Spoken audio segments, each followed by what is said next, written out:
Hello બાળકો, કેમ છો? આજે આપણે ધોરણ 10ના નવા પાઠ્યપુસ્તકનું જે ચેપ્ટર નંબર 3 દ્વિચલ સુરેખ સમીકરણ એના માટેની સ્વાધ્યાય 3.1ની થિયરી છે આપણે જોવાના છીએ.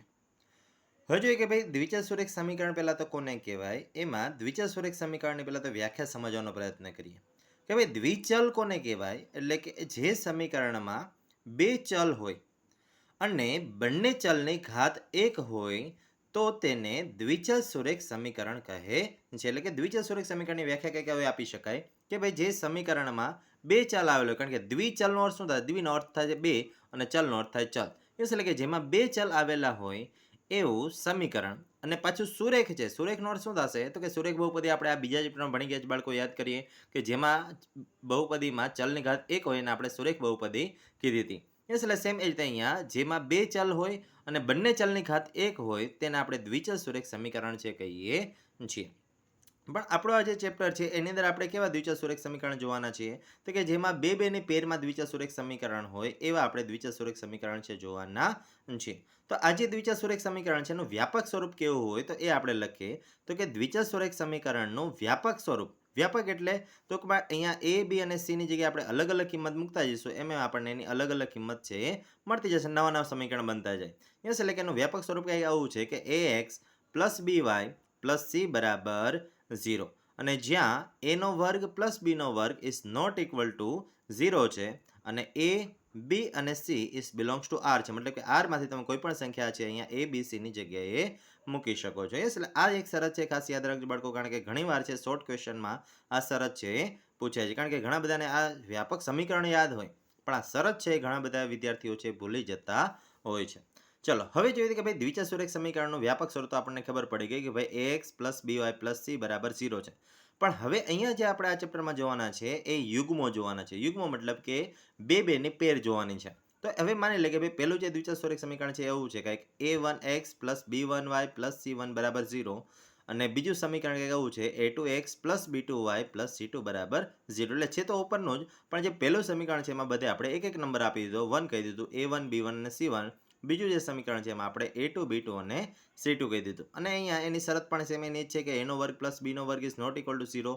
અહીંયા 1 1 નંબર આપ્યા છે એટલે a1 square plus b1 square is not equal to 0, અને અહીંયા 2 2 નંબર આપ્યા છે એટલે કે a2 square plus b2 square is not equal to 0. ચાલો હવે દ્વિચલ સુરેખ સમીકરણમાં x અને y ની કિંમતને તેના ઉકેલ કહે છે. કે ભાઈ આપણે આ ચેપ્ટરમાં જે બધા દાખલાઓ ગણવાના છે એ કોના દાખલાઓ ગણવાના છે? કે આવી રીતે આપણને બે સમીકરણ આપેલા હશે અથવા તો વિધાન આપેલું હોય અને વિધાન ઉપરથી આપણે આવી રીતના બે દ્વિચલ સુરેખ સમીકરણ બનાવવાના અને એ સમીકરણનો ઉકેલ શોધવાનો. હવે ઉકેલ કોને કહેવાય? તો કે x અને y આ બંનેની જે કિંમત આપણે મેળવશું એ અલગ અલગ રીતે મેળવી શકાય. યસ કે એ જે x અને y ની કિંમત મેળવશું એને શું કહેવાય છે? એનો ઉકેલ કહેવામાં આવે છે.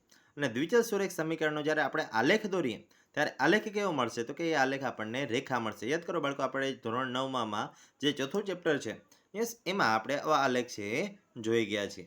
ચલો હવે જોઈએ તો કે હવે અહીંયા આપણે બે દ્વિચલ સુરેખ સમીકરણ છે બાળકો, અને બે દ્વિચલ સુરેખ સમીકરણ છે તો આપણને જે રેખા મળવી જોઈએ કેટલી રેખા મળશે? તો કે બે રેખા મળશે. તો કે બે રેખાઓ જો તમારે દોરવી હોય તો કેટલી અલગ અલગ શક્યતાઓ છે એના વિશે જરાક આપણે વિચારીએ. તો કે ભાઈ અહીંયા બે રેખાઓ આપણે અલગ અલગ દોરવી છે, તો બે રેખાઓ આપણે દોરવી છે તો એના માટે કેટલી શક્યતાઓ છે? તો ભાઈ ત્રણ શક્યતાઓ છે. કાં તો પહેલી શક્યતા એવી છે કે એક જ બિંદુમાં છેદતી હોય, કે ભાઈ એક પહેલી રેખા એલ આમ દોરીએ, બીજી રેખા એમ આમ દોરીએ, અને બંને રેખા અહીંયા એક જ બિંદુએ છેદતી હોય, અને જેટલા બિંદુએ છેદશે ને એટલા એના ઉકેલ હશે. તો એક બિંદુએ છેદે છે તેથી એના ઉકેલ કેટલા થશે?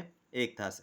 પછી બીજું તો કે સમાંતર રેખાઓ, તો કે બે રેખાઓ છે એકબીજાને ક્યાંય છેદે જ નહીં, કે ભાઈ અહીંયા એક બિંદુમાં છેદે છે, અહીંયા એકબીજામાં ક્યાંય છેદતી જ નથી, મતલબ કે બંને સમાંતર રેખાઓ છે અને સમાંતર રેખાઓ ક્યાંય છેદશે નહીં તો એના ઉકેલ પણ કાંઈ મળશે નહીં, એટલે એના ઉકેલ કેટલા થશે? 0 થશે. અને સેમ એ જ રીતે પછી સંપાતી રેખાઓ. સંપાતી એટલે તો કે એક રેખાની ઉપર જ બીજી રેખા આવેલી, ધારો કે એક રેખા એમ છે અને એની ઉપર જ છે બીજી એક રેખા એલ આવેલી છે, તો આને આપણે સંપાતી રેખાઓ છે કહીએ છીએ. યસ, એટલે આને સંપાતી રેખાના પાછા ઉકેલ કેટલા હશે? તો કે સંપાતી રેખામાં ઘણા બધા છે બિંદુઓ બંનેની રેખાની અંદર આવે, એટલે અહીંયા જે સંપાતી રેખા છે એના ઉકેલ કેટલા મળશે? તો કે અનંત ઉકેલ છે એના મળે છે, અથવા તો આપણે અહીંયા અસંખ્ય લખવા હોય તો અસંખ્ય છે લખી શકીએ છીએ. યસ, એટલે આવી રીતના કોઈ પણ બે રેખા જો તમે દોરો બાળકો તો આ ત્રણ જ શક્યતાઓ છે, આ ત્રણ છે, બીજી કોઈ શક્યતાઓ નથી. કે કાં તો બંને રેખા એક બિંદુમાં જ છેદશે, કાં તો બંને રેખાઓ સમાંતર હશે, કાં તો એક રેખાની ઉપર જ છે બીજી રેખા આવેલી હશે. યસ. ચાલ, હવે આપણે આગળ જે બધી શરતો જોવાના છીએ, પણ શરતો માટે અમુક શબ્દો છે પહેલાં આપણે સમજવાનો પ્રયત્ન કરીએ કે ભાઈ સુરેખ સમીકરણના જે બધા અલગ અલગ પ્રકારો છે એ કેવા અલગ અલગ પ્રકારો વિશે આપણે જે સ્વાધ્યાય 3.1ની અંદર માહિતી મેળવવાના છીએ. તો એમાં જે પહેલો પ્રકાર છે એ સુસંગત સમીકરણ યુગ્મો છે. તો સુસંગત સમીકરણ યુગ્મો કોને કહેવાય? તો કે જો સમીકરણને કોઈ ઉકેલ મળે તો તેને સુસંગત કહેવાય. તો કે ઉકેલ મળે મતલબ કે એક છેદતા હોય અથવા તો એકબીજાની ઉપર આવેલા હોય. કારણ કે આપણે હજી હમણાં જ યાદ કરો બાળકો, આપણે જોયું હતું કે જો બંને રેખા એકબીજાને છેદતી હોય તો કેટલા ઉકેલ મળતા હતા? તો કે એક ઉકેલ મળતો હતો. અને એક રેખાની ઉપર જ જો બીજી રેખા હોય તો એના અનંત ઉકેલ મળતા હતા. એટલે કે જો એકબીજાની રેખા છેદશે તો પણ એ સુસંગત હશે, અથવા તો બે રેખા એકબીજાની ઉપર આવેલી હશે તો પણ એ રેખાને આપણે સુસંગત રેખાઓ કહીશું. કારણ કે ખાલી એના ઉકેલ મળે એટલે સુસંગત કહી શકાય. પછી એક ઉકેલ મળે તો પણ સુસંગત છે અને અનંત ઉકેલ મળે તો પણ સુસંગત છે. પછી અહીંયા બીજું કહે છે અસંગત. અસંગતના ટેક્સ્ટમાં શબ્દ વાપરે છે કે સુસંગત નથી. યસ, એટલે સુસંગત નથી એવું પણ તમે શબ્દ છે વાપરી શકો છો. ભાઈ સુસંગત નથી એવું ક્યારે કહેવાય? તો કે જો સમીકરણને એક પણ ઉકેલ ન મળે તો તેને અસંગત અથવા સુસંગત નથી એવું કહી શકાય. તો હવે વિચારો બાળકો કે જે હમણાં જ આપણે 3 પરિસ્થિતિ જોઈ છે, એ 3 પરિસ્થિતિમાં ક્યારે એના ઉકેલ નહોતા મળતા? તો કે જ્યારે બંને રેખાઓ એકબીજાને સમાંતર આવેલી હતી ત્યારે એના આપણને એક પણ ઉકેલ મળતા નહોતા. એટલે કે જ્યારે બંને રેખાઓ એકબીજાને સમાંતર હોય ત્યારે એ બંને રેખાઓ કેવી હશે? તો કે અસંગત અથવા તો સુસંગત નથી એવું આપણે કહી શકાય. ચાલો, પછી હવે ત્રીજો પ્રકાર છે અવલંબી સમીકરણ યુગ્મ. તો અવલંબી કોને કહેવાશે? તો કે જો સમીકરણને અનંત ઉકેલ હોય, એટલે કે જો સંપાતી રેખા હોય તો તેને અવલંબી સમીકરણ યુગ્મ કહે છે. અવલંબી એટલે કે એકની ઉપર જ બીજું. એટલે કે એકની ઉપર બીજું ક્યારે બને? તો કે ભાઈ સંપાતી રેખા હોય, એકની ઉપર જ બીજી રેખા આવેલી હોય ત્યારે એના અનંત ઉકેલ મળશે, અને અનંત ઉકેલ મળે તો એને શું કહેવાશે? અવલંબી સમીકરણ યુગ્મ છે કહેવામાં આવે છે. યસ. ચાલો, હા, તો થયું કે આપણે ભાઈ આકૃતિ ઉપરથી અથવા તો આલેખ દોરીએ તો આલેખ ઉપરથી કેવી રીતે નક્કી થાય? પણ ધારો કે આપણને બે સમીકરણો જ આપેલા છે અને સમીકરણો ઉપરથી બાળકો આપણે એની કોઈક શરત વાપરી અને નક્કી કરવું છે કે ભાઈ આપણે આપેલા જે બે સમીકરણ યુગ્મો છે એ કેવા છે? તો કે અનન્ય ઉકેલ મળશે, અનંત ઉકેલ મળશે કે એક પણ ઉકેલ નહીં મળે. તો એના માટેની અહીંયા અલગ અલગ 3 શરતો છે આપણને આપી છે. આ શરતો બાળકો ખાસ યાદ રાખજો, કારણ કે આનો ઉપયોગ છે એ આપણે સ્વાધ્યાય 3.1ના ઘણા બધા દાખલાઓમાં આનો ઉપયોગ છે કરવાના છીએ. હવે જોઈએ તો એની અંદર કહે છે કે ભાઈ સમીકરણ યુગ્મના સહગુણકો અને તેના પ્રકારો વચ્ચેનો સંબંધ. હવે એમાં ધારો કે માની લે કે બે સમીકરણ યુગ્મ આપેલા છે. પહેલું સમીકરણ યુગ્મ કંઈક આવું છે કે a1x + b1y + c1 = 0, અને બીજું સમીકરણ યુગ્મ છે કે a2x + b2y + c2 = 0.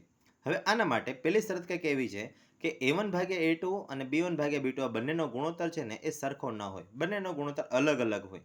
તો એ આપણને કેવી રેખા મળશે? તો બંને રેખા એકબીજાને છેદતી હોય ને એવી રેખા મળશે. અને બંને રેખા એકબીજાને છેદતી હોય તો કેટલા ઉકેલ મળે? તો કે અનન્ય એટલે કે એક ઉકેલ છે અહીંયા મળશે. અને જો એક ઉકેલ મળતા હોય તો કાંઈક તો ઉકેલ મળ્યા બાળકો, તો એને આપણે સુસંગત રેખાઓ તરીકે ઓળખીએ છીએ. એટલે કે જો a1/a2 અને b1/b2 જો બંને અલગ અલગ મળે તો કેટલા ઉકેલ મળશે? એક ઉકેલ મળશે, અને એ રેખાને આપણે સુસંગત સમીકરણ યુગ્મ કહેવામાં આવે છે.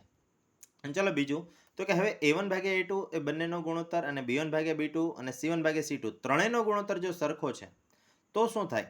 યસ, એટલે કે જો અહીંયા a1/a2 અને b1/b2 નો ગુણોત્તર અલગ અલગ મળે તો પછી ત્રીજું ચેક કરવાની જરૂર નથી. પણ જો કદાચ સરખું મળે તો આપણે ત્રીજું ચેક કરશું કે ભાઈ જો ત્રીજું સરખું મળે છે, જો ત્રીજું સરખું મળે તો આ જે રેખાઓ હશે કેવી હશે? સંપાતી રેખાઓ હશે.